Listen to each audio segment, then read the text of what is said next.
I wanted to bring something up that Lama Tsongkhapa discusses here that is, a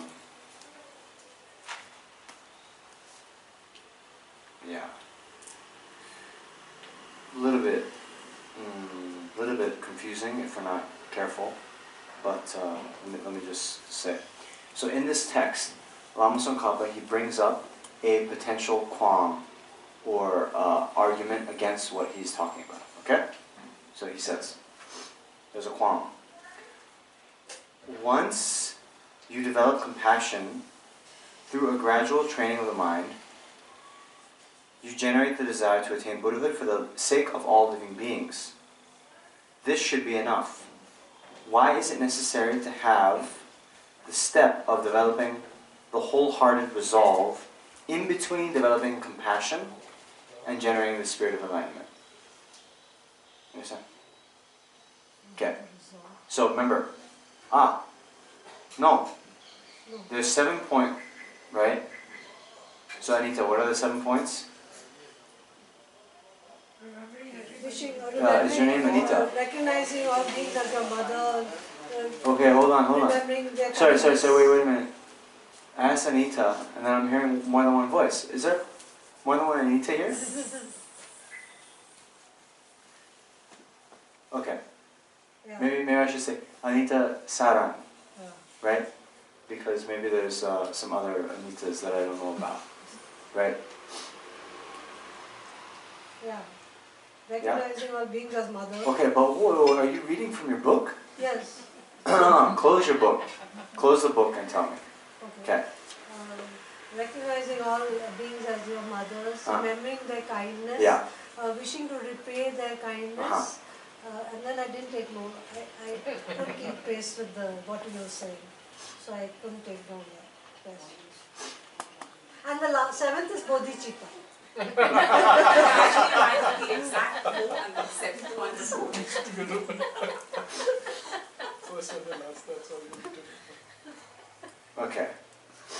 So, 4th. Okay. Yi-Om Jampa in Tibetan. Okay. So Yi is the mind, and Om is like going to, right? So it's a mind. Okay. And Jampa is love, right? So it's a mind that kind of like goes to, right? So then some translators, I mean, my preferred translation is like, warm-hearted, or like affectionate love, okay? Basically, it's, in general, right, this jampa, or love, it can be talked about as the flip side of compassion, where compassion is the wish that others be free from suffering. Love, in general, or maitri, is the wish that others have happiness, right? Or metta, right? Metta, okay? But here in this case, wow. Okay, it's Subhashini. Yeah, okay. Subhashini.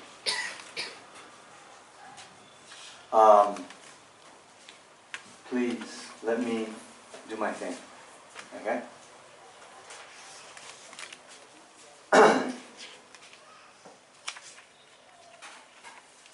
Yes.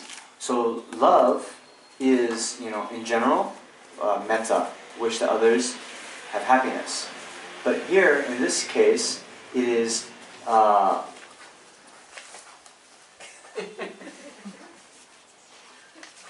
looking 5 years younger without your mustache.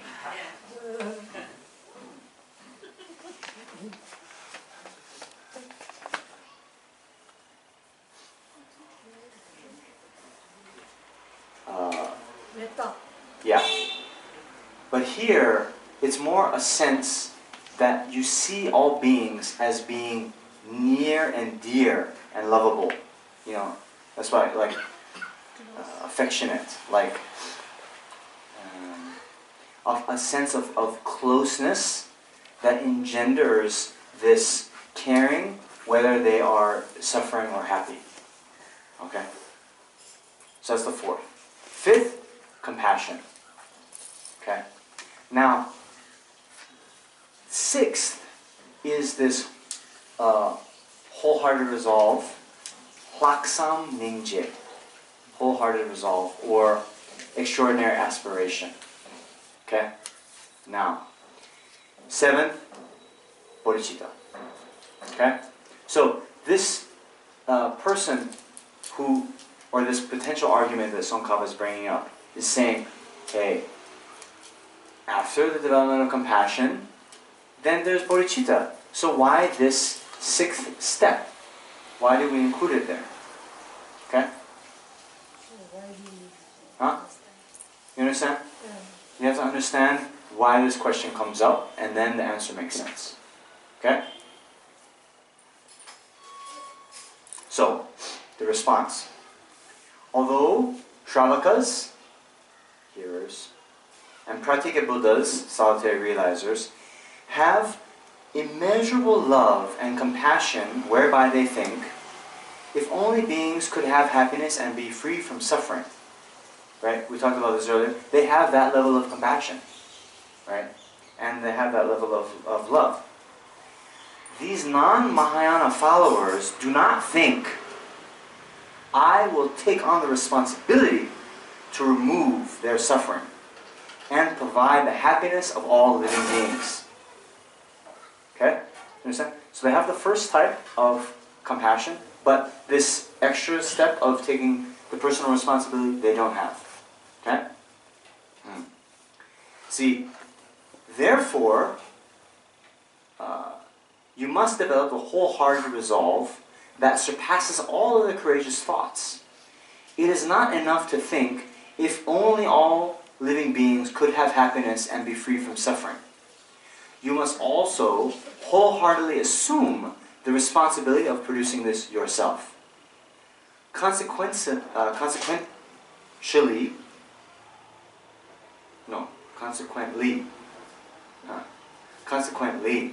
you should distinguish between these ways of thinking. The questions of Sagaramati Sutra states, and this is the very famous mother-like bodhicitta and father-like bodhicitta, that maybe some of our more experienced students are shaking their head yes. Shanti, I didn't see your head shaking. Suppose that Sagaramati, a householder or a merchant, had only one son, and this son was attractive, beloved, appealing, and pleasing. Wow. Suppose that because the son was young and playful, he fell into a pit of filth. When his mother and relatives noticed that he had fallen into it, they cried out, lamented, and grieved. But they did not enter the pit and take him out. When the boy's father arrived and saw that his son had fallen into this pit of filth, however, his only thought was to save him, and without revulsion, jumped into the pit of filth and pulled him out. Okay? Alright. So now, to make the connection between the meaning and the parts of the analogy, the pit of filth represents the three realms. It means the three realms of samsara. The only child represents living beings. The mother and other relatives represent the Shravakas and Pratyeka Buddhas, who see beings fall into cyclic existence, grieve and lament, but are unable to save them. The merchant or householder represents the Bodhisattva. Hence, this is saying that Shravakas and Pratyeka Buddhas have the compassion which is like that for a mother whose beloved only son has fallen into a pit of filth.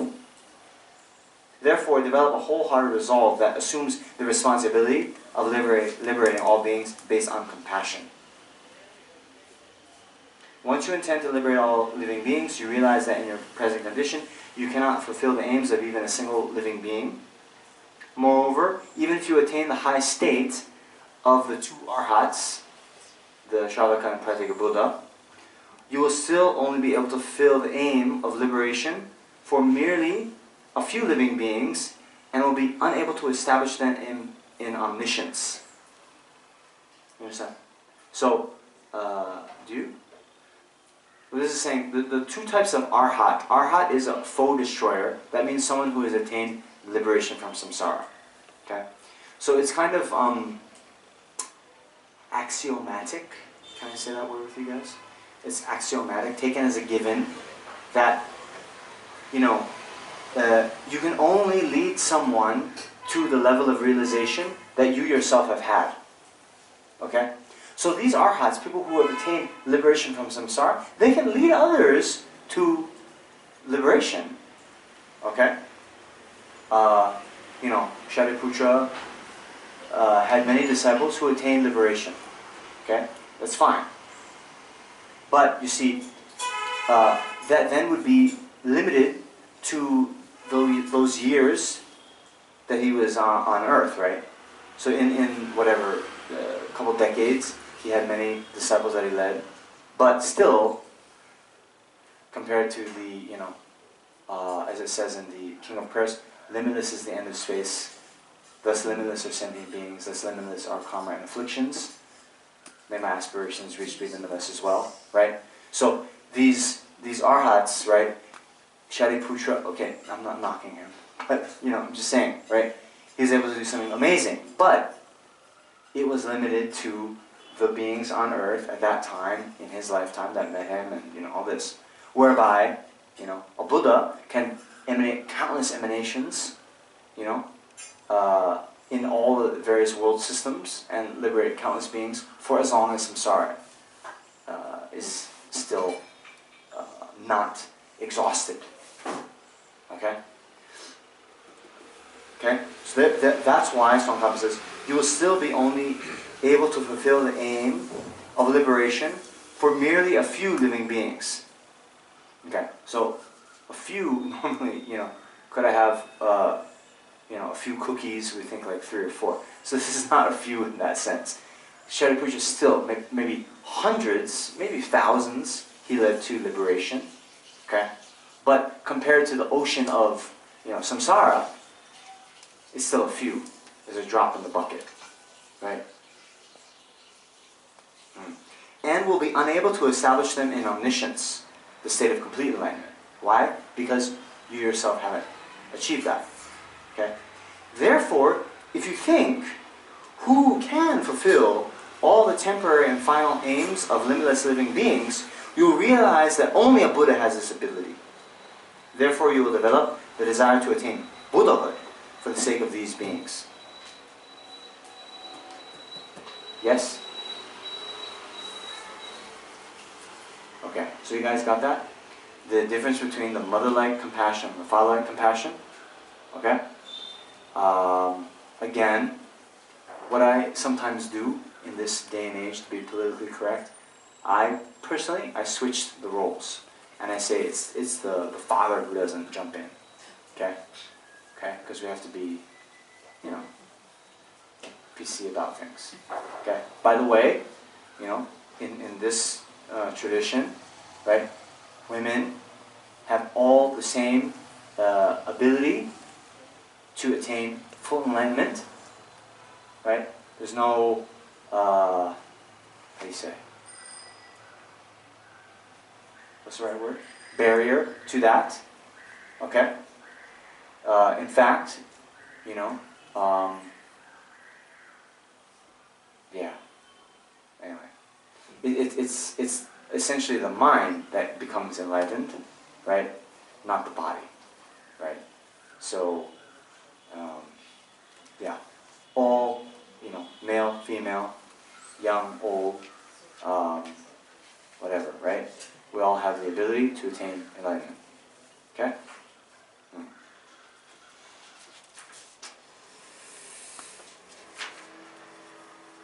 Okay. So now, where are we? The 7 cause and effect personal instructions. The gradual training. 1. Training the mind to be intent in others' welfare. Okay? 1. Establishing the basis for developing this attitude. A. Achieving impartiality towards living beings. Okay? So, although we say the 7-point cause and effect instructions, this is actually kind of point 0. It's the prerequisite. It's the entree. Okay? It's the starter. Okay? This impartiality, in general they talk about different types of impartiality in different contexts. But what this means, in this context, is normally we have a sense of friend, enemy, stranger, and, as was referred to before, the friend, or the close ones, we have a lot of concern. And we care a lot if they're happy or suffering. The stranger, or the neutral person, we aren't moved either way. We don't care if they're suffering or happy. I mean, if we had a choice, I suppose, if there's no skin off our back, we would rather have them be happy. But once it comes time to actually do something about it, it's like I'll give you some change, right? Then the enemy, not only do we not particularly care if they're happy, but we might even be happy if they're suffering. Okay? So this unlevel playing field, right, needs to be evened out. We need to develop a type of impartiality. Impartiality in this context then means to have an equal level of concern between those 3 groups, friend, enemy, stranger. Or to put it another way, it's to reduce the strong identification and grasping to those 3 categories. Okay? So, how is that done?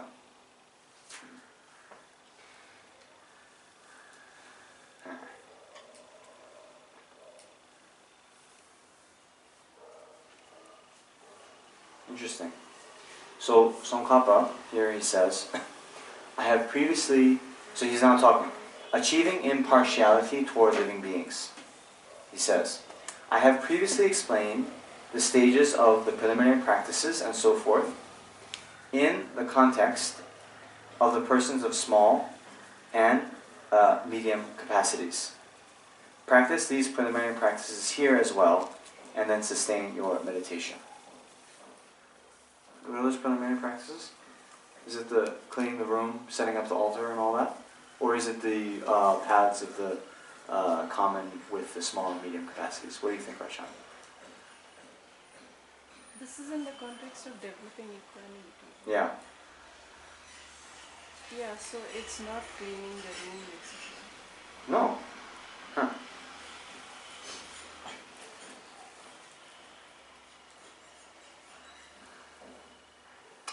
Okay. In general, okay, you see this preliminary practice, and it can mean a few different things. In some contexts, it can mean there's the Jorwa Druk, the 6 preliminaries, where it would be, cleaning up the room, arranging the altar offerings, arranging an image of the Buddha, sitting on a seat, a comfortable seat, and stabilizing the mind through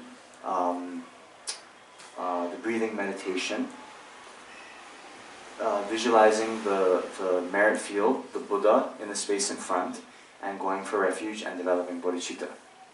And then doing what we call the 7-limb prayer of prostrating, making offerings, confessing our negativities, rejoicing in our virtues, requesting the Buddha's remain until the end of samsara, requesting they teach, and then dedicating the merit, then offering a mandala.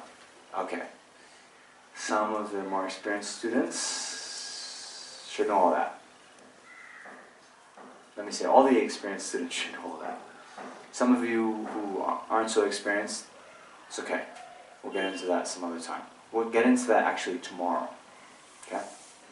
Now,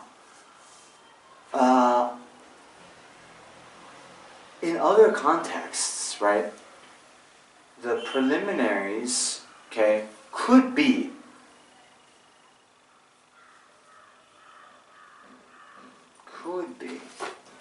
the meditations on the common paths shared with the small and medium capability practitioner, right?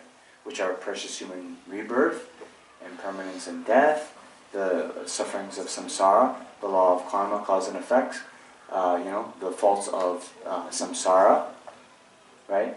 And then, the mind, well, you could meditate on the 12 links of intellect and origination, and then developing the mind intent on liberation. Okay? So,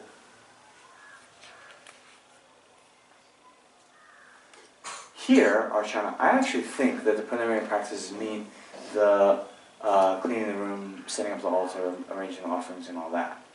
Right? Because he's explained the stages of the preliminary practices and so forth in the context of the persons of the small and medium capacities. It's a bit ambiguous. Anyway. So the meditation included in that? Yeah. If we were, for example, going to meditate on impartiality towards sentient beings, we would do that, right? We start cleaning the place. The people here at the center did it before we showed up, right? They cleaned the place, except for there. They arranged the offerings, and then, as we did at the beginning, we sat down in a comfortable seat. We then, did the breathing meditation, tried to get into a kind of neutral state of mind, right? Then we would kind of visualize the Buddha in front of us, set our motivation, and then, after collecting merit and purifying our negativities, then try to meditate on impartiality. So, anyway. Okay. Yeah, so that meditation would serve as... What's that? That meditation on equanimity would serve as... Sorry, louder. That meditation? On equanimity would be the prerequisite.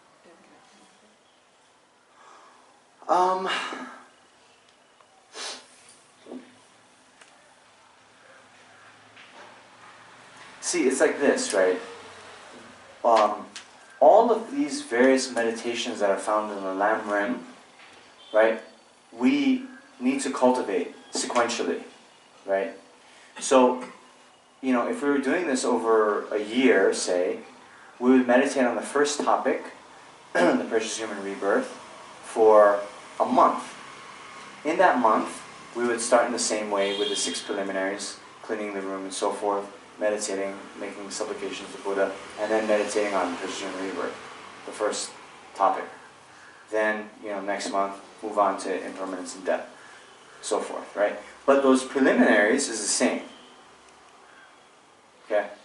Then here, we're now in the great scope. The first actual meditation is this meditation on impartiality. Of course, we could just do a little bit of reflecting on the benefits of bodhicitta to bolster our enthusiasm, right? But I'm a little bit afraid. I'm kind of going over everyone's head. This is like the actual way to get realizations in these paths of training, right? So the preliminaries are the same. Then there's these different topics. Remember I was saying that the Lam Rim, they arrange the different trainings in order of practice. So now we've already jumped to the great scope, the great capable being. Okay? But before that, we would have trained for many months in the others. Okay? Alright.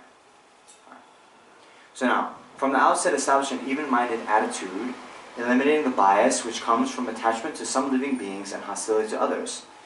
Otherwise, any love or compassion you feel will be biased. You'll never feel unbiased love or compassion. So, cultivate impartiality. And then he talks about the different types of impartiality. Okay. So then,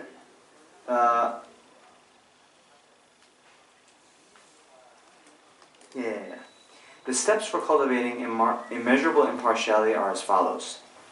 Since you can easily be impartial to a person toward whom you have neutral feelings, first take as the object of your meditation such a person, someone who has neither helped nor harmed you. Okay? So basically, I'll just, for the sake of time, I'll mention this, okay? We then visualize in the space in front of us 3 people. A loved one, someone very close, very easy to develop feelings of love and compassion. An enemy, or someone who gets on our nerves. And then a neutral being. Okay? Could be the person who drove you here today, your rickshaw driver or something, right? Someone, make it real, not just some like blank-faced person, but someone real, but who doesn't kind of bring up strong feelings one way or another. Okay? Alright. So then, in relation to the neutral being, okay, it's easy to develop neutral feelings because you won't have a strong reaction one way or another. Okay? So then, just develop that kind of neutral feeling. When you notice that there's no hostility, nor is there kind of attachment, rest in that kind of even-mindedness. Right? Okay. Now, then, once you have attained this, then cultivate even-mindedness toward a friend. Your lack of even-mindedness toward this friend is either because of the degree of your attachment for him or her, or because of the bias from your attachment or hostility. After you achieve an even-mindedness toward this friend, cultivate it toward an enemy. Your lack of even-mindedness toward this person is due to your hostility, viewing him or her as totally disagreeable. Okay? So,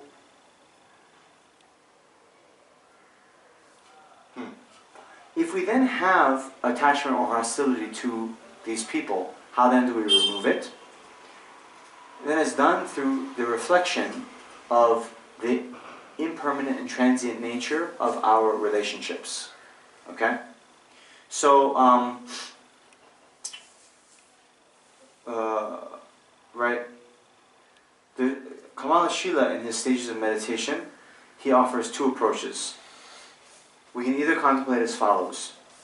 From living beings' viewpoint, all equally want happiness and do not want suffering. Therefore, it is inappropriate to hold some close and to help them, while keeping others at a distance and harming or not helping them.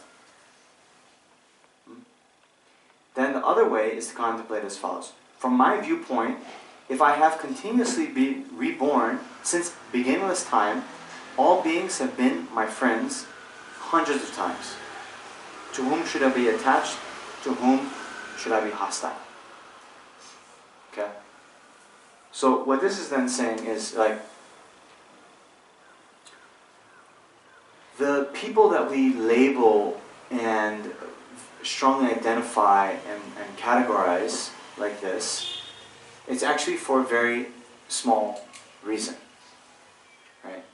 Someone has been kind to us a little bit in this life. Oh wow, they're our best friend. Someone, it can be even something very small, interrupted us while we were doing something, or criticized us, or whatever, right? Then we get so angry at them, and then we view them as an enemy, right? Okay? But from beginningless time, right, all of these relationships are in flux. So that same person in this life that is now getting on our nerves, you know, has shown us kindness in the past, have been our mother, have been our whatever, teacher, have been our pet dog, right? So taken from a very broader perspective, right, then to whom should we be attached? To whom should we feel hostile, right?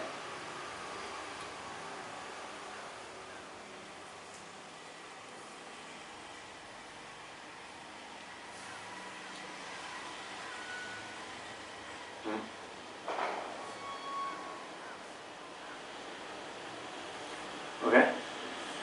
You guys get that? So here, you know, a similar thing is brought up in the context of the faults of samsara, where there's no certainty in samsara, where we reflect on the transient nature of our relationships like this, right? So in that sense, although we have a very strong view of this enemy as enemy, well, there's no like inherent enemy from its side. It's all in flux, right? Therefore, it's not logical. It's not valid to have a firm identification of this person as being an enemy, and thereby to hold hostility to them. Okay.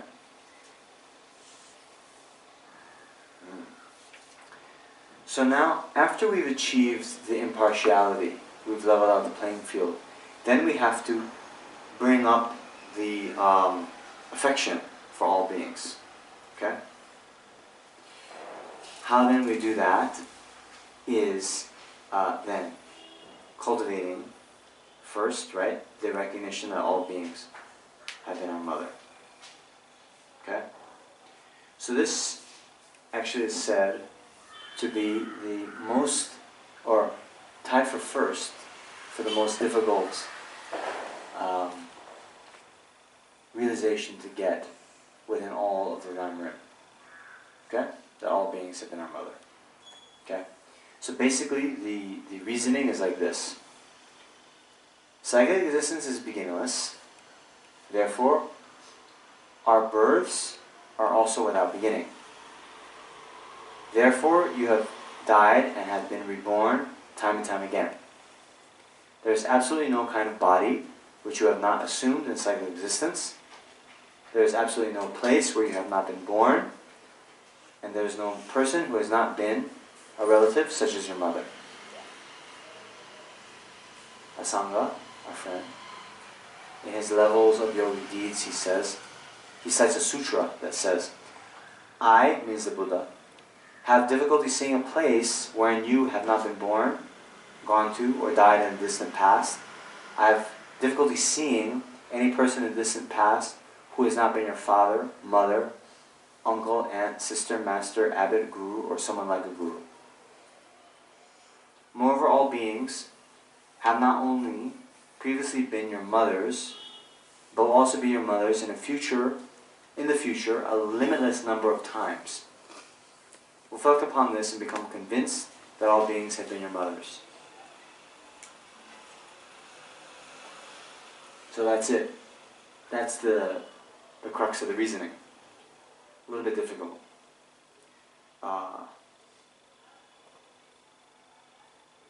Is it? Difficult? No. Yes. Wangdu, I love you, man.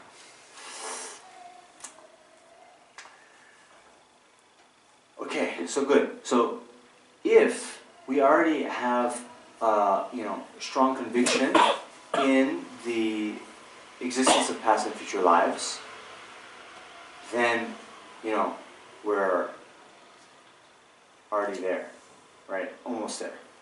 So for many, maybe some of us, if we're not quite there with the existence of past and future lives, then this becomes extremely difficult. Okay. So it's not really the time, unfortunately, to get into all the reasonings for past and future lives. But the argument basically that Dharmakirti brings up in the Paramahanavatika is like this. It has to do with the, an effect having to arise from concordant causes. Right? Talked about this yesterday? Means, the effect of a lemon tree comes from a lemon seed. Right? So, that's a concordant cause. In concordance, So similarly, in the Buddhist kind of worldview, there are three types of compounded phenomena that arise due to causes and conditions. There's form, there's consciousness, and there's what they call non-associated compositional factors, which is a compounded phenomena that arises due to causes and conditions, but is neither form nor is it mind or consciousness. An example being time, impermanence, right? Okay, these kinds of things, right? It's not consciousness, it's not form, but it still is a compounded phenomenon. Okay? So, the thought here is, this is Dharmakirti's argument, okay? Saying that a moment of consciousness necessarily has to be preceded by a previous moment of consciousness. Right? A material form cannot give rise to consciousness because it is not of a similar or concordant relation. Okay? So,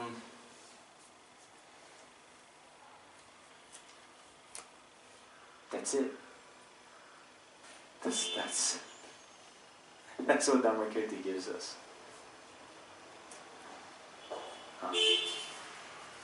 Now, some of you, who was here when Geshe Damdu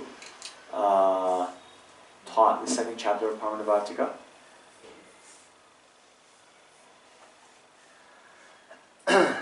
So I'm just curious, did he go into more types of argumentation about this point? One more argument, which I forget.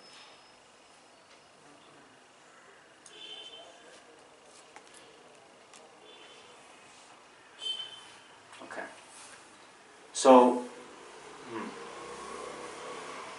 yeah, I went into that in detail, and he also said that only if you give these kind of reasonings, it's going to have a lasting, people will believe. If you talk about anecdotes, it's not going to. It's not really going to work. If you write a book which is read maybe 20, 30 years later. okay. So, maybe we'll leave it at that. Right? Again, my job this weekend isn't to convince you of past and future lives, right? But it's to show you the means to attain Bodhicitta. Okay? I'm not sure I'm going to do very well in that job either, but if we get, we'll go off course if we go more into that, because that's all that there is here in Lamrim Chenmo. Okay? But basically the argument you get, right? This argument of concordant causes, and a moment of mind has to be necessarily preceded by a previous moment of mind. Okay?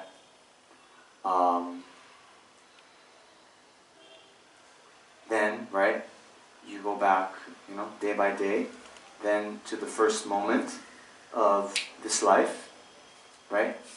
the argument we say is, the first moment of mind in the mother's womb is necessarily preceded by a previous moment of mind because it's a consciousness.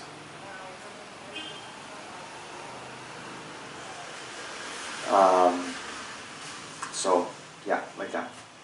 Okay, second point, cultivating remembrance of their kindness. Okay? So, Geshe said that after you've recognized that all living beings are your mothers, so probably more accurately is have been our mothers, right? You will quickly remember their kindness if at first you cultivate a remembrance of your mother's kindness in this lifetime. Do so in accordance with his presentation as follows. Imagine your mother clearly in front of you. Think the following a few times. Not only has she been my mother at present, but she has been so an incalculable number of times throughout beginningless cyclic existence. As your mother, she protected you from all harm and provided you all benefit and happiness. Particularly in this lifetime, she carried you for a long time in her womb.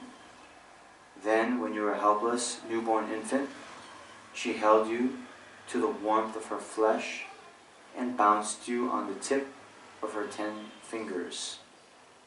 She suckled you at her breast, used her mouth to give you soft food, and to remove mucus from your nose.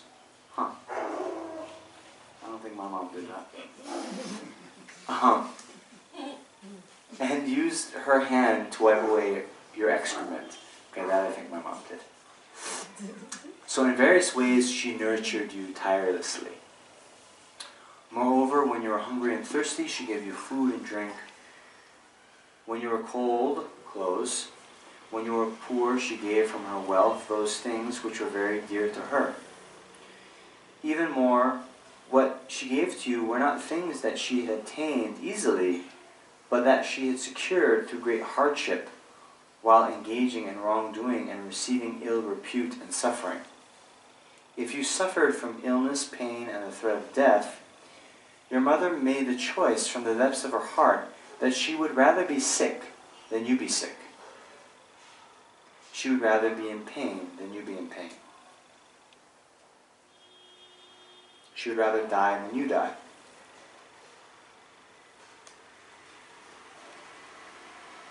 By putting this feeling into action, she did what was needed to alleviate these troubles. In short, contemplate one pointedly how your mother provided help and happiness and cleared away harm and suffering to the best of her knowledge and ability.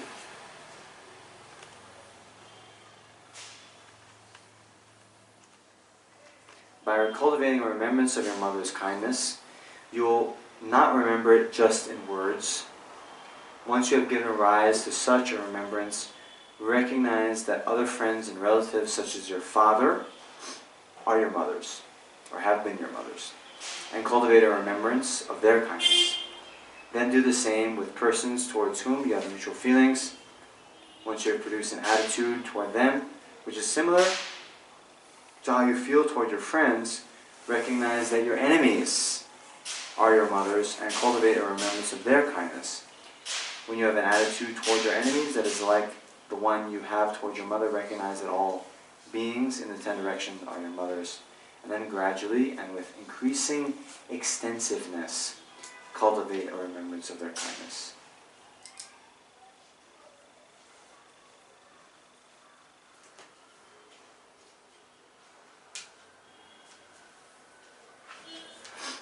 So,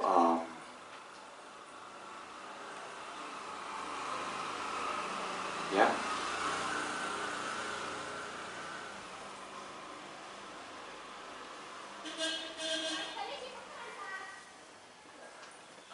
Now for some of us, maybe, we weren't raised by our mother, maybe she died when, we we were very young, we were raised by someone else. So anyway, the point is, and then sometimes you also hear of, you know, some mothers in general are very abusive to their children. So the point is here, this is just an illustration. When we choose the person who has shown us the most kindness in our life, at the very least,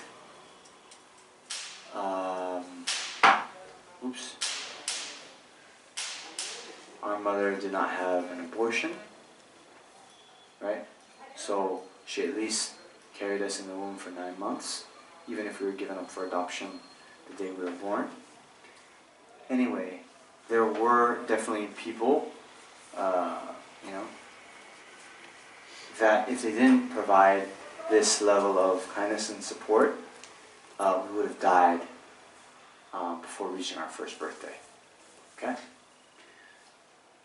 Now the point is for us, whomever it is that we can generate these feelings of, wow, they were so kind to us in all these many different ways, we do it in relation to them. Okay? And, you know, by extension, well, every one of our lives where we've taken a, you know, been born like from a womb, there are like in the formless realm, one doesn't have a mother, right? But in every kind of bodily existence that we've had since beginningless time, we've had a mother in each of those. You know? And so, you know, you can be a bit creative if you, you know, Lama Zopa Rinpoche, he watches Animal Planet, you know. He finds it very interesting for karma also, you know. He finds it very interesting for karma, that there's certain, you know, through evolution, right? There's certain birds that have a certain type of beak that can, you know, poke through this very certain kind of tree to get at the worms that live in there and so forth, right? There's the fish that like can shoot the water up to the leaf and make the insects fall down and they get eaten. Anyway. So he watches this as a kind of meditation on karma.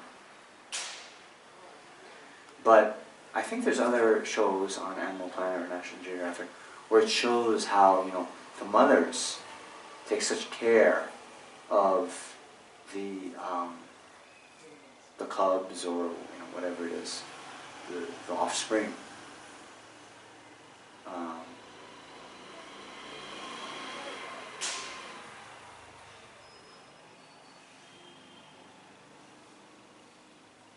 You know, there'd be like a some kind of bird, right? And then like a cobra comes, and the mother bird will like block, you know, even there's a cobra, but is very willing to like, you know, try to block so the chicks aren't harmed. Amazing.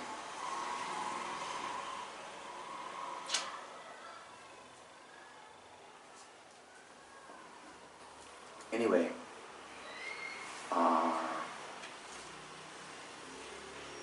which is amazing. The kindness that we have garnered from our mothers, not only in this life, but every single one of our lives that we've had a body.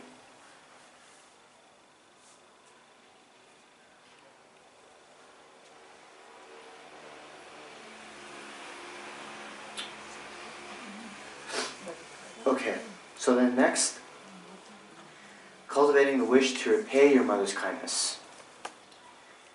So then these beings, your kind mothers, then whom you do not recognize through the process of death and rebirth. So in actuality, they're your mother, but you don't recognize.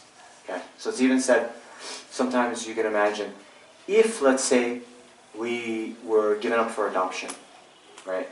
Then our own mother, we meet 20 years later, we wouldn't recognize, even though they're our mother. So that's even in this life. So forget about, beginning this samsara rebirth. Because of this whole process, we forget who has been our mother or not. Right? Okay. So then these beings, who are in actuality our kind mothers,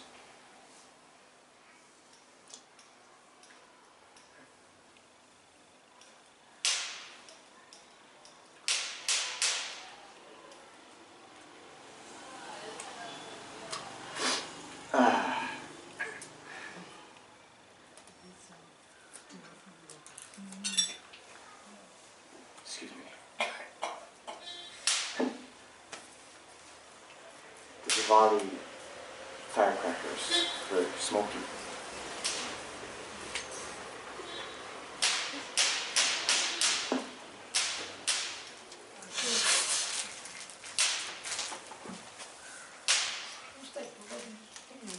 No problem.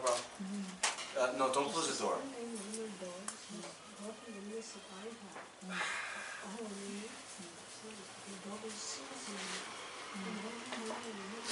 Okay.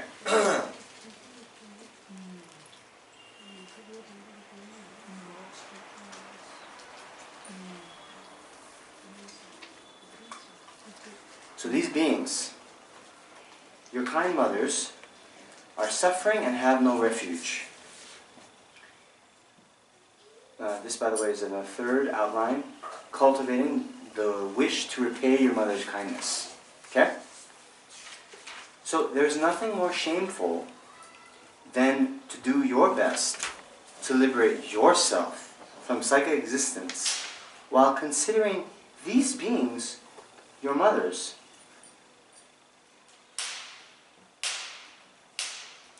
As unimportant and abandoning them.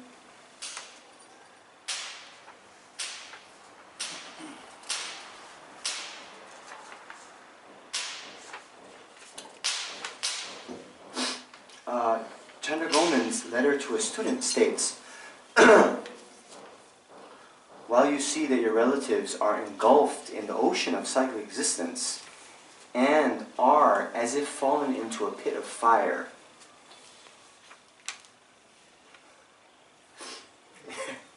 there is nothing more shameful than to work for your own liberation, neglecting those